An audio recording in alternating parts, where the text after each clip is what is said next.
El libro de Hechos 23:19 dice así: el tribuno, ahora yo le explico la palabra, el tribuno, tomándole de la mano y retirándose aparte, le preguntó: ¿qué es lo que tienes que decirme? Y él le dijo: los judíos han convenido en rogarte que mañana lleves a Pablo ante el concilio, como que van a inquirir alguna cosa más cierta acerca de él. Pero tú no les creas, porque más de 40 hombres de ellos le acechan, los cuales se han juramentado bajo maldición a no comer ni beber hasta que le hayan dado muerte. Y ahora están listos y esperando tu promesa. Entonces el tribuno despidió al joven, mandándole que a nadie dijese que le había dado aviso de esto. Y llamando a 2 centuriones, mandó que preparasen para la hora tercera de la noche. Estos son como la hora tercera de la noche son como desde las 12 hasta las 3 de la madrugada. Entre las 2 de la madrugada, por ahí, ¿no es cierto? Era como medían los romanos. Entonces el tribuno despidió al joven, mandándole que a nadie dijese que le había dado aviso, y llamando a 2 centuriones, mandó que preparasen para la hora tercera de la noche 200 soldados, 70 jinetes y 200 lanceros, para que fuesen hasta Cesarea y preparasen cabalgaduras en que, poniendo a Pablo, le llevasen a salvo a Félix el gobernador. ¿Cuántos creen que es palabra de Dios? Pueden decir amén. Me hacía acordar a una historia donde dice que había un papá que tenía un joven, un hijo joven, y este joven era un hacker, ¿no es cierto? Y un día este muchacho hackeó un sistema del gobierno y entra en unas cosas de internet, ¿no es cierto?, del gobierno, quebranta la ley, y lo meten preso a este joven por haber hackeado un sistema gubernamental. Y lo condenan a 1 año de cárcel.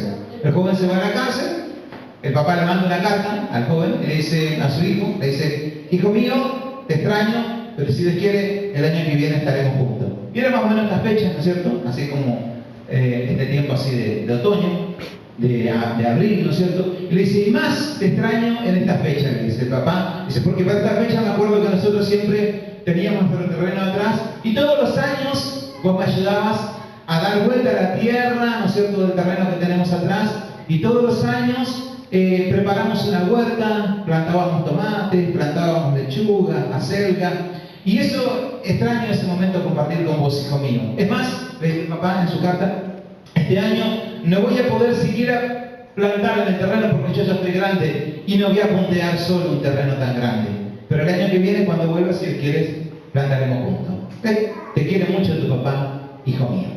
El hijo le manda una carta de vuelta después, la respuesta a su padre, él estaba preso, le manda la respuesta a su padre: papá, te quiero mucho, yo también te extraño un montón, extraño este tiempo con vos, y realmente recuerdo que solíamos cavar cada año y preparar la huerta en aquel terreno. Dice: te extraño un montón, pero mejor que no des vuelta a la tierra de aquel lugar, porque yo ahí, justo en ese terreno, guardé, dice, un pendrive con mucha información, lo escondí enterrado ahí, así que mejor que no toques ese terreno. Dice: te quiere mucho tu hijo, nos vemos pronto, papá. El padre queda así. A la media hora llegan 50 policías, 20 patrulleros, orden de allanamiento, entran todos atrás con pala, comienzan a dar vuelta a todo el terreno, puntean toda la tierra, van a dar vuelta a todo el terreno. No encuentran nada y se van. Al otro día le llega una carta de vuelta al papá de su hijo: papá, espero que los policías hayan hecho un buen trabajo, ya tenés punteada la tierra, cuando quieras podés plantar, te quiere mucho tu hijo. Mándale un aplauso al Señor. Así a contar, ahora vamos a ver por qué esta historia. No había nada enterrado ahí, mandó a los policías que cavaran todo, desenterraron todo. Entonces, como él no le podía ayudar, él podía hacer eso. Pero una de las cosas que yo te quería decir es que como hijos de Dios tenemos que entender que a veces hay luchas espirituales, hay obrales del enemigo, donde el enemigo se levanta y Dios nos llama a crecer. Nosotros somos una iglesia que predicamos esta palabra, usted pocas veces la habrá escuchado predicar, porque pocas veces se predica, ¿no es cierto? Y habla de un Pablo donde dice que había que enemigos de Pablo que se habían levantado en contra de él, fanáticos judíos. Y dicen que estos fanáticos, chiquitos nada más la palabra que le comparto, estos fanáticos judíos se habían juramentado, lo que dice esta palabra, bajo maldición de no comer, después le habían la palabra por si no entendió, de no comer ni beber. Más de 40 personas juraron no comer ni beber hasta que no mataran al apóstol Pablo. Eso es lo que habían dicho. Ellos habían jurado matar al apóstol Pablo. Y eso es lo que trata este pasaje. Y una de las cosas que yo te quiero decir es que a veces va a haber luchas, a veces va a haber pruebas, a veces va a haber dificultades, ¿no es cierto? Y en los pasajes anteriores habla sobre, yo leí este pasaje nada más donde se descubre el asunto, pero en los pasajes anteriores es donde se arma el complot. Y todos se complotan y 40 dicen, vamos a matar a Pablo, y no vamos a comer, y no vamos a tomar agua, y no vamos a beber hasta que no lo matemos. Y planean un plan, ¿no es cierto?, que decirle a Pablo, bueno, vení y enseñanos de tu doctrina. Pero cuando viniera Pablo, lo iban a agarrar dentro de los 40 y lo iban a matar por Pablo, por el apóstol, ¿no es cierto? Pero dice que ese mismo día que ellos estaban juramentando, el ángel del Señor visitó a Pablo. Están los pasajes anteriores, yo no lo leí porque si no es muy largo. Y Pablo no sabía lo que pasaba. Pero el ángel del Señor le dice a Pablo, Pablo, no temas, porque has hablado de mí, seguirás hablando de mí, vas a comparecer ante Félix y vas a dar testimonio de mí en Roma. Y Pablo decía, gracias Señor, gloria a Dios. Él no sabía lo que estaba pasando, pero Dios sí sabía. Y le estaba diciendo que no importa lo que haya alrededor tuyo, Dios va a cumplir su palabra en tu vida. ¿Cuántos dicen amén? Y esto es lo que yo te quiero compartir, porque muchas veces no entendemos el obrar de Dios, o no entendemos las situaciones a veces que el enemigo quiere poner delante tuyo. Nosotros tenemos que ser una iglesia que decida. Por eso nosotros compartimos todo tipo de palabras.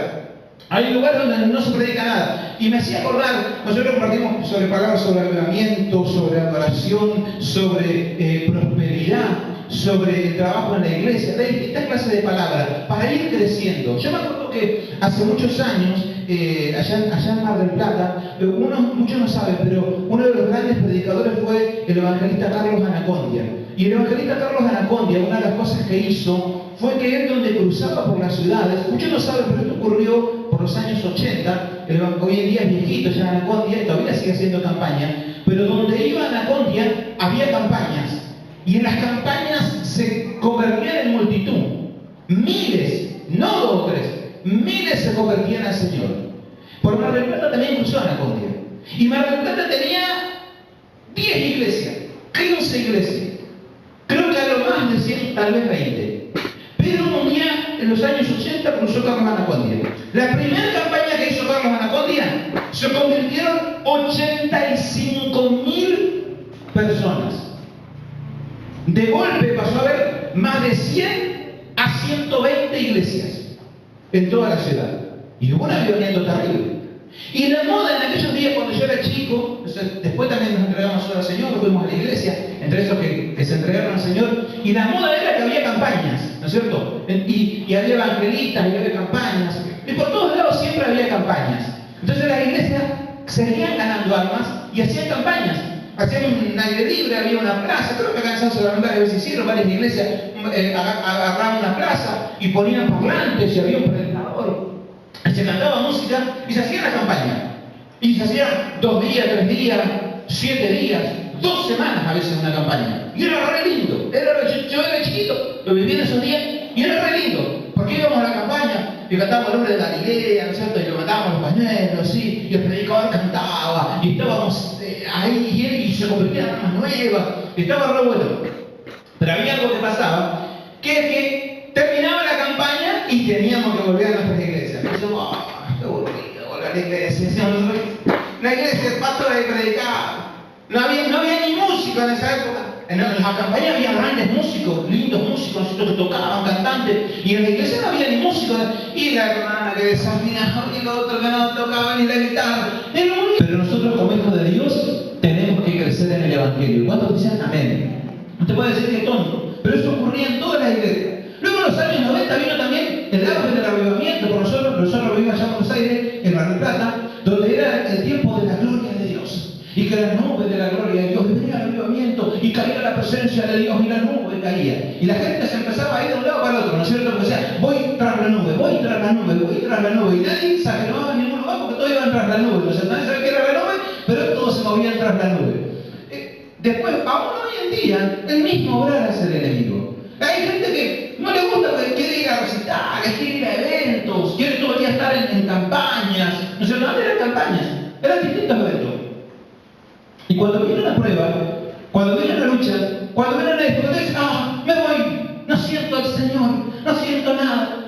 Cuando nosotros tenemos que entender que en el Evangelio, como hijos de Dios, muchas veces va a haber pruebas, muchas veces va a haber dificultad, muchas veces va a haber enemigos que se van a levantar. Y cuando nosotros vemos, hay que decir, dice Pablo, 40 personas, más de 40 personas juraron que lo iban a matar y lo iban a comer hasta que no lo mataran. Y nosotros muchas veces, me miro mal, no voy a la iglesia, me miro mal, no.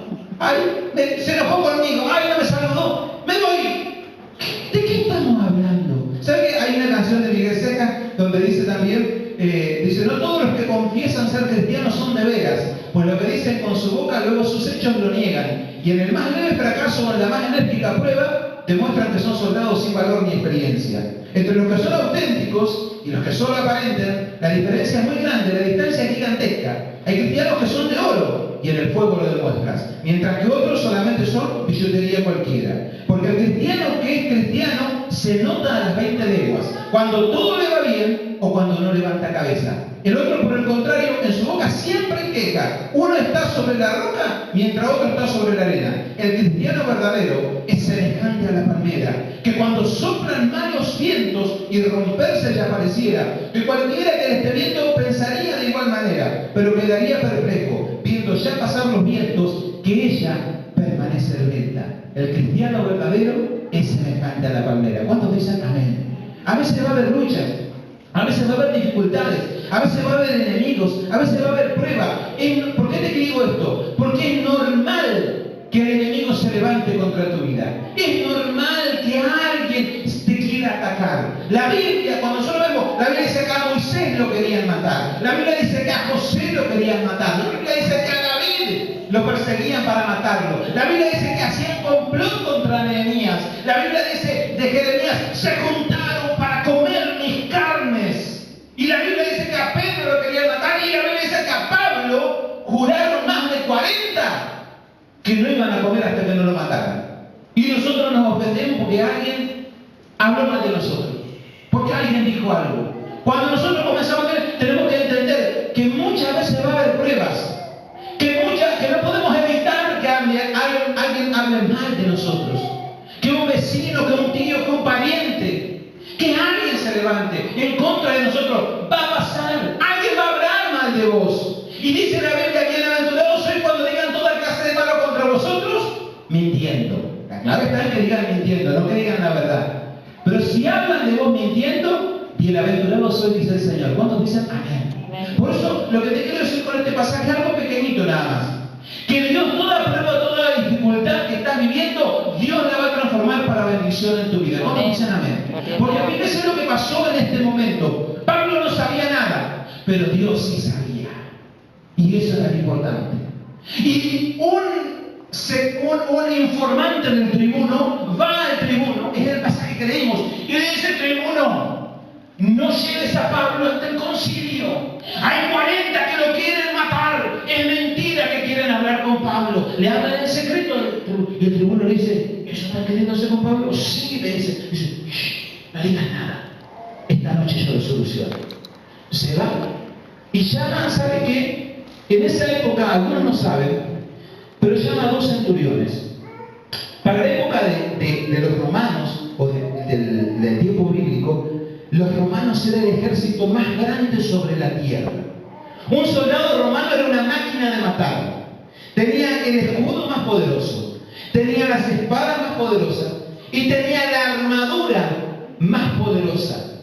Su disciplina no se podía comparar con ninguno. Por eso ellos habían conquistado el mundo. Un soldado romano era temible. Nadie normal se enfrentaba a un soldado romano. Es más, los soldados romanos dividían su ejército en centurias. Por eso se llaman centuriones. ¿Por qué? Porque trabajaban de a 100 soldados. Dividían 100 soldados romanos. Y 100 soldados romanos valían por 20 ejércitos de los otros. 100 soldados romanos podían conquistar solo ellos una ciudad. Cuando avanzaban tenían sus escudos y era como una muralla. y avanzaban con su espada. Era algo impenetrable. Ahora, fíjate lo que dice este pasaje, que el tribuno, Pablo no sabía nada, pero el tribuno viene y le dice, ¿sabe qué? Prepárame no uno, no dos, no tres. Prepárame no una centuria, sino prepárame 4 centurias de soldados. Prepárame 200 soldados de élite para la guerra. Eran soldados de a pie.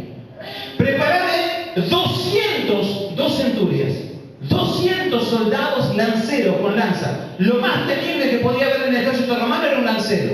Los lanceros tenían sus escudos y tenían sus lanzas y ellos iban al frente. Cuando los romanos conquistaban, ¿saben cómo conquistaban? Iban los escudos y con las lanzas, y ellos avanzaban. No se detenían ante nada, es decir, que no tenían ni siquiera miedo a la muerte. Caía un lancero y se levantaba otro al instante, porque ellos enfrentaban la muerte como nada. No preparó un lancero. 200 lanceros de guerra. Y por si eso fuera poco, 70 jinetes a caballo. Es como que dijo, dame 3 portaaviones, 4 tanques, 5 metralletas. Imagínate Pablo ahí en el medio. 200 por acá, 200 por allá, 70 jinetes por allá. ¿Quién lo iba a tocar a Pablo? ¿Quién le iba a hacer algo? Porque Dios estaba rodeando a su hijo. ¿Cuántos entienden? Amén. Nadie le podrá hacer daño. Y eso era en lo humano, como para que Pablo viera que Dios estaba en control de todo. Y aún si no viera, había millares de ángeles guardándolo. Millares de ángeles ahí rodeándote. Por eso es que cuando vos no sepas, Dios va a enviar a veces a alguien que te lleve en un auto. Dios va a enviar a alguien que te cubra. Dios va a enviar a alguien que te guarde. Porque Dios va a poner su mano. Por eso en este pasaje dice, le dio una orden a 200 soldados que iban a entregar, no a 200, a 470 soldados que iban a entregar su vida por Pablo. Ellos tenían que, ellos o defendían con su vida o ellos morían, el soldado. ¿Y quién? Estos eran 40. Ni contra un soldado romano no iban a poder. No le puso 2 o 3, le puso 470. 10 a 1, con soldados de élite. Nadie podía tocar. Y le dice, llévenlo a salvo ante Félix. Yo te quiero decir, Dios cuida tu vida. Dios cuida tu casa. Dios cuida tu hogar. Dios cuida tu familia. Si se levantaron en contra tuya, es normal. Esto pasa que a veces no se predica, pero si hay enemigos que se levantan, hay cosas que pasan. Ya digo, todos los discípulos del Señor, a los hijos de Dios lo van a querer perseguir, se van a querer levantar en contra tuya. El enemigo no va a querer quedarse tranquilo, pero vos tranquilo, porque tu vida está en manos de Dios. Y Dios es el que cuida de vos. Dios te cuidó en el pasado, Dios te cuida en el presente y Dios te cuidará en este futuro. ¿Cuántos dicen amén? ¿Y cuántos le dan la aplauso al Señor? Amén. Y quería cantar una alabanza con Jordi, y ya termino, así ya compartimos la Santa Cena, pero eso te quería dejar dicho. No tengas temor cuando el enemigo se levante. Dios cuida de vos. No tengas temor. Mire si Pablo no ve 40 me quieren matar. 40 declararon un ayuno del diablo para matar, me hubiera dicho Pablo. Más de 40 eran. Pero sin embargo Dios cuidaba de Pablo. Y Dios va a cuidar de vos. Voy a invitar a Jordi, vamos a cantar esta alabanza con Jordi, amén. Y que sea de bendición para tu vida y luego oramos por esta palabra.